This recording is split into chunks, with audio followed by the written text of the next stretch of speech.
Bang! Neeves Knives, I'm Jared, and today we have some new concept models, and I saved the best for last, so stay tuned to the end. This is the Mini Cryo. Now, this has been out for a while. They have a bunch of different versions, from budget knives all the way up to premium, large and small. This one obviously is the smaller one, and it is in premium materials. We have an S35 VN blade with a stone-washed finish over the black coating, titanium frame lock, with also the stone wash over it, titanium mill pocket clip, and standoffs in the back, lots of milling on the inside, riding on ceramic caged bearings. Look at that amazing access to the lock bar right here. Give you a nice opening, very comfortable disengagement, nice lockup. The flipper tab is very, very effective. It has a little bit of lift to it, so it is a little pokey, but the detent is good to where it doesn't feel pokey because it breaks right as soon as you notice it getting a little pokey. So that's always good to see. You can light switch or push button it. And then you have the whole deployment, which you can easily slow roll, reverse flick, or thumb flick. The reverse flick is probably going to be the most satisfying, at least for me it is. It's a small knife. 3-finger knife for me. So this is something more for Kara, in my opinion. I really like the large one, so that would be more my style, is the larger size one. But all in all, it's a super solid knife. It's been out for a while and it has good geometry, good ergos, considering it's the size that you want. My only nitpicks would be the clip is a little short, so it is a little tight. It's good in and out of the pocket. It's relatively smooth, but it is short and stumpy, which is just the nature of the beast with titanium clips. They're going to be tight in that case. The next thing is the plunge grind and sharpening choil. I wish that it didn't hit the edge. I wish that it was more separated so that I had a little bit more life to sharpen off before I hit the plunge grind. Not that big of a deal. If I want to, I could cut in my own choil, but I probably wouldn't on this one. I would just sharpen it up, and it is what it is. Not that big of a deal, but really cool knife. Next one, the Bulldozer. Now the Bulldozer this is the premium version of the Bulldozer because it also comes in a budget option. This one's in D2, G10 scales, but an awesome model. I personally have a love-hate relationship with this knife because I freaking love so many things about it. The blade shape, the grind, the ergos. This thing is my style knife. I love this knife. Love the access to the lock bar. The front flipping action works great. It's a it's a really good front flipper. Now, my dislikes is really only two small things. Well, two things. One being where they put the stop pin. I don't know why they didn't move this, because on the budget model it was the same way. And I remember saying something like, the stop pin hits behind the edge. Now, it is far enough away where that's going to be a lot of life. So you probably will get your money's worth out of it before that is the case.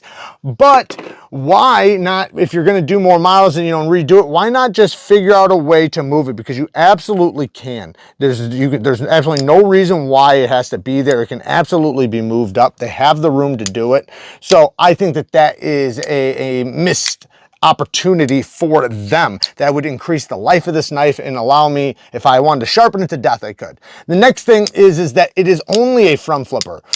I would have loved to have seen this with multiple deployments. I mean, it already reverse flicks so good with nothing on the blade. So if it had a thumb stud, a thumb hole, even a nick, like a nail nick, just something for me to flick, that would be so amazing. I mean, it's such a clean, good looking knife, and I understand why they left it nice and clean, because it is very attractive. And this grind is super thin, nice and slicey. Well, not super thin, but it's very slicey with a full flat grind. The dropping action is super duper smooth. Now, if you like front flipper only knives, this thing's awesome. But yeah, and you also could put your own thumb stud on there if you want a quick stud. I'll link them down in the description. It's just a stud you put right on the spine, and you can make any knife a thumb stud knife. Well, not any, but most. But yeah, that's that's something that I would have loved to have seen on this. The plunge grind and sharpen choil is decent. Like, it's fine. You have plenty of life to sharpen off before you hit the plunge grind, so it is separated from the edge, which I'm happy to see. Man, this thing is very smooth. I really like this knife. I truly do. Blade steel. Did I even say the blade steel? 20 CV on this one. The clip, milled titanium pocket clip. It does land right on the cutout. it works well, but it is a little bit, the ramp is a little too fast from the get-go, so it can feel like it has to pop over your pants just a little bit. They could have smoothened that out just a little bit. And the thing is after you've created a knife, you know, and you hear these nitpicks, it's in your best interest, if you're going to continue making the models, to just make these little subtle changes.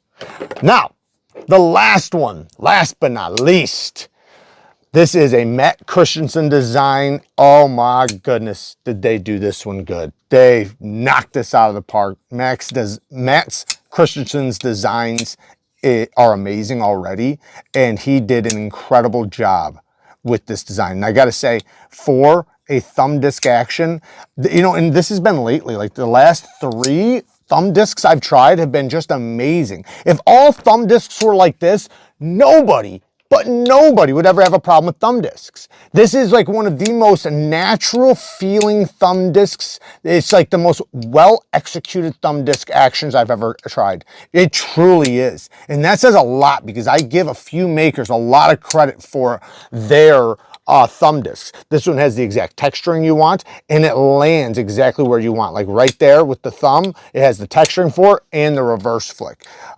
Anyway, sorry, I don't mean to start off right there. 20 CV blade steel on this drop point Tonto.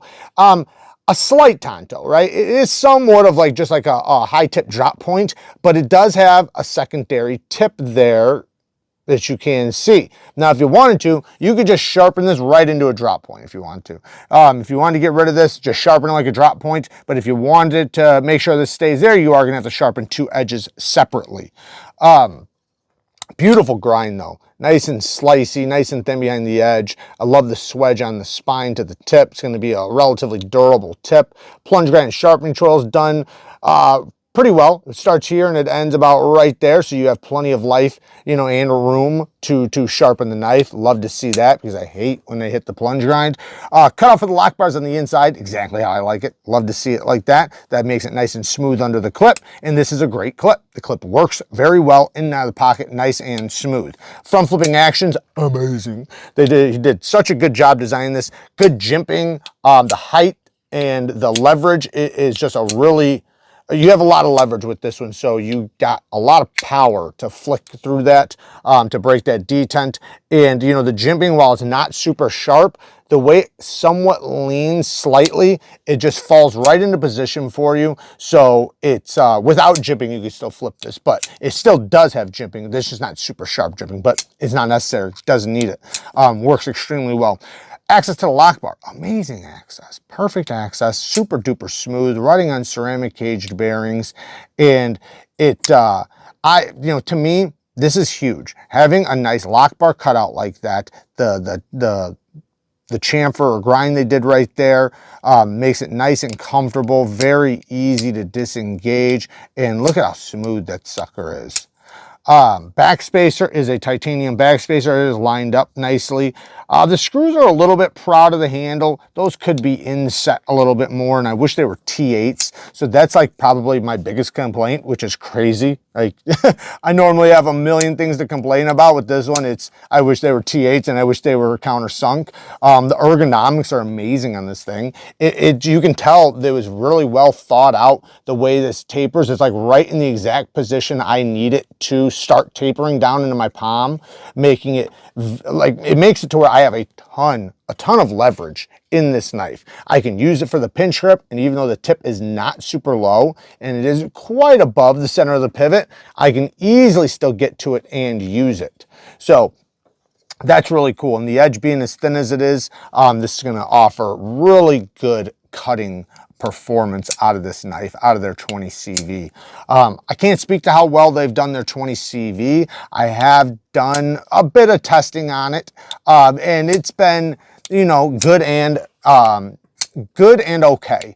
I don't think I've ever had any that were bad, but, you know, with 20 CV M390, the heat treatments are, you know, are kind of, you know, depends on who's doing it and so on and so on. Some companies are doing a pretty good job, and KANSEPT is not doing a bad job. It's just from the experience that I have from testing it. I've tested some that seemed like it was done very well, and then some that was like, meh, it's good, right? It's good. It's not bad. It's still good though. So, you know, in that case, you know, I think, you know, they're at least in the upper side of companies doing 20 CV that are overseas, because a lot of them are doing it really bad. A lot of them are not doing it very well. But, you know, like I said, KANSEPT's doing a pretty good job across the board. But anyways, awesome knife, man. I freaking love this thing. And it has an internal stop pin, which is the way I always want to see it. Like I said, man, very, very well thought out. So there you guys go. Work hard, stay tough. Until next time, peace.